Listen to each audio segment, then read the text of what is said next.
Hi കൂട്ടുകാരെ, hi praise the Lord.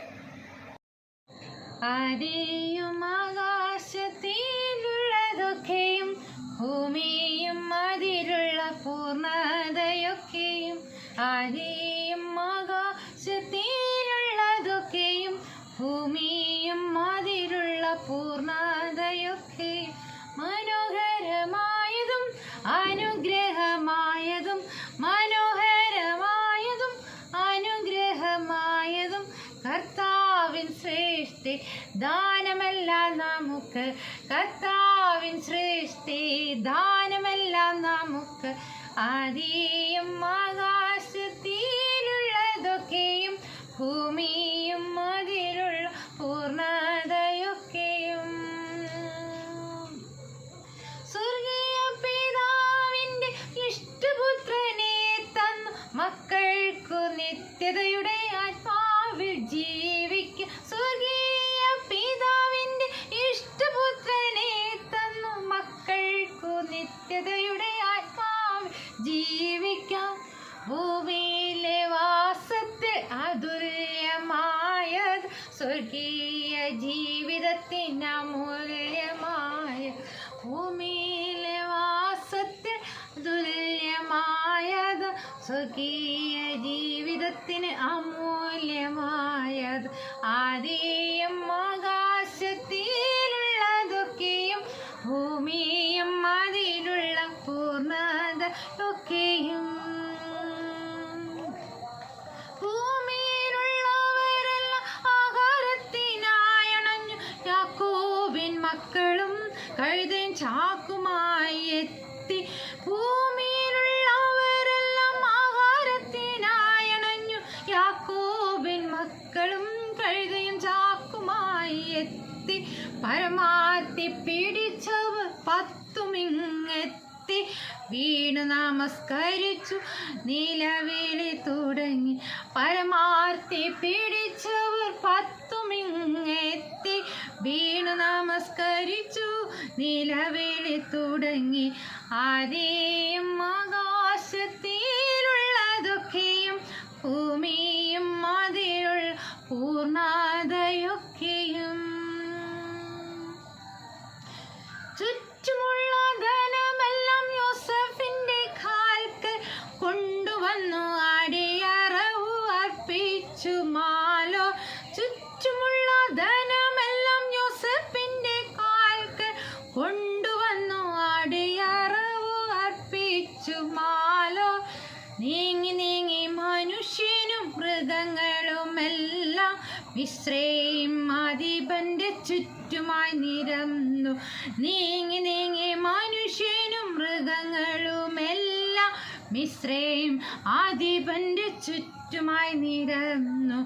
ആദിയും ആകാശത്തിലുള്ളതൊക്കെയും ഭൂമി അതിലുള്ള പൂർണ്ണതയൊക്കെയും മനോഹരമായതും അനുഗ്രഹമായതും മനോഹരമായതും അനുഗ്രഹമായതും കർത്താവിൻ സൃഷ്ടി ദാനമെല്ലാം നമുക്ക്, കർത്താവിൻ സൃഷ്ടി ദാനമെല്ലാം നമുക്ക്. ആദിയും ആകാശത്തിലുള്ളതൊക്കെയും ഭൂമിയും അതിലുള്ള പൂർണ്ണതയൊക്കെയും. മിസ്രയീം ദേശം ക്ഷാമം കൊടുമ്പിരിക്കൊള്ളുകയാണ്. ചുറ്റുമുള്ള ദേശക്കാരും അവർ ധനമെല്ലാം യോസഫിൻ്റെ കാൽക്കൽ കൊണ്ടുവന്ന് അവർ അർപ്പിച്ചു. നമ്മൾ അങ്ങനെയാണ് പാടിയതല്ലേ. അതെ, അനേക അഭയാർത്ഥികളായിട്ട് വന്ന അനേക മനുഷ്യരുണ്ട്. അവരുടെ മൃഗങ്ങളും ഒക്കെയും നമ്മളെ യോസഫ് സംരക്ഷിക്കുകയാണ്. അവരെ അതാത് സ്ഥലങ്ങളിൽ മിസ്രയീം ദേശത്ത് തന്നെ പാർപ്പിച്ചെങ്കിലും പിന്നീട് അവരെ നീക്കി തൻ്റെ സമീപത്തേക്ക് അവരെയൊക്കെ സുരക്ഷിത സ്ഥാനങ്ങളിൽ താൻ ആക്കി തീർത്തു. നമ്മുടെ യോസഫിൻ്റെ ആ സമയത്തുള്ള ആധിപത്യം വളരെ അനുഗ്രഹിക്കപ്പെട്ടതായിരുന്നു. മിസ്രയീം ദേശത്തിൻ്റെ കഠിന ക്ഷാമത്തിൻ്റെ കാലയളവിൽ മറ്റു ദേശക്കാരുടെ അതായത് നമ്മുടെ ആ ധാന്യത്തിൻ്റെ വിലയായിട്ട് അവർ കൊണ്ടുവന്ന ധനമെല്ലാം, അതെ, ആ മറ്റു ദേശക്കാരുടെ ധനമെല്ലാം മിസ്രയീമിൽ വന്നു ചേർന്നു. അങ്ങനെ ലോകത്തിൽ തന്നെയും ഒരു വലിയൊരു സമ്പന്ന രാജ്യമായി മാറുകയാണ് മിസ്രൈം. നമ്മുടെ യോസഫ് രാജ്യത്തിന് അധിപതിയായിരുന്നു എന്ന് നമ്മൾ ചിന്തിച്ചു. യോസഫിൻ്റെ സഹോദരന്മാർ മിസ്രൈമിൽ ആഹാരം വാങ്ങുവാൻ ചെന്നിരിക്കുകയാണ്. എന്നാൽ പരിചയമില്ലെങ്കിലും ഒരു പ്രധാനമന്ത്രിയുടെ മുമ്പിൽ അവർ വന്നു സാഷ്ടാംഗം വീണ് നമസ്കരിച്ചു. യോസഫിന് തൻ്റെ സഹോദരന്മാരെ തിരിച്ചറിഞ്ഞു. തൻ്റെ സഹോദരന്മാരെ മനസ്സിലായ യോസഫ് 17 വയസ്സുള്ളപ്പോഴാണ് അവരെ അവസാനമായി കണ്ടത്. ഇപ്പോൾ തനിക്ക് 39 വയസ്സായിരിക്കുന്നു. മാത്രമല്ല, ആ ഈജിപ്തുകാരൻ്റെ വസ്ത്രധാരണം, ഭാഷ, ഇവയെല്ലാം തന്നെ യോസഫിന് വളരെ വ്യത്യസ്തനാക്കിയിരിക്കുകയാണ്. മാത്രമല്ല, യോസഫ് അവരെ തിരിച്ചറിഞ്ഞുവെങ്കിലും അവരെ അറിയാത്ത ഭാവം നടിച്ചു. അവരോട് യോസഫ് കഠിനമായി സംസാരിക്കുകയാണ്. യോസഫ് അവരോട് ചോദിച്ചു, നിങ്ങൾ എവിടെ നിന്ന് വരുന്നു എന്ന് ചോദിച്ചു. അപ്പോൾ അവർ പറഞ്ഞു, ഞങ്ങൾ ആഹാരം കൊള്ളാനായിട്ട് കനാൻ ദേശത്ത് നിന്ന് വന്നിരിക്കുകയാണ് എന്ന് പറഞ്ഞു. യോസഫ് അവരെ കുറിച്ച് കണ്ടിരുന്ന ആ സ്വപ്നങ്ങൾ ഓർത്തു. ഏതാണ് സ്വപ്നം? ഏതായിരുന്നു ആ സ്വപ്നം?